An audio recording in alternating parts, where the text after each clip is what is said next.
Manchester weli waxay ku dhiban tahay in 3 dhibcood ay hesho tartanka Europa League ay ciyaartay 3 kulan. Barbara FC20, FC Porto, markalena Fenerbahce. Jose Mourinho ayaa hogaaminaya kooxdan taa oo la arkay xalay isagoo aad u carooday qaatay calaamada guudana loosaha kubadda cagta ee waqtiga ay isbedelaan. Jose Mourinho ma aha mid isbedelay weli oo caadooyinkiisii ayuu garoomada la joogaa.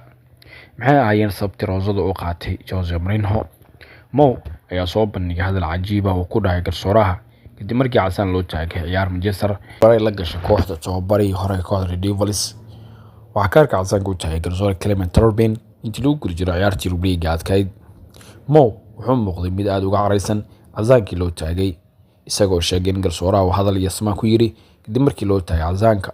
Jose ayaa si ola kac ah uga maadeystay garsoorka kadib waraysi uu bixiyay ciyaartii barbaraha ee ka dhacday Istanbul. Yusuf Al-Nazri ayaa kansal gool Christian Eriksen daqiiqad kadib markay bilaabatay qaybtii labaad. Mo mar wax laga weydiiyay garsooraha TNT Sports u sheegay ma doonayo inaan ka hadlo sidii uu dhaqmay garsooraha waa neef hubanti la'aan go'aan iska gaara.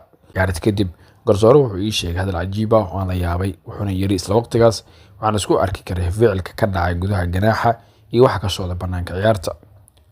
waan ku hambalyeeynaa maxaa yeelay waa mise cajiib ah oo heersaraysa intii lagu guri jiray ciyaarta isagoo 100 meel saacadii ku ordaya.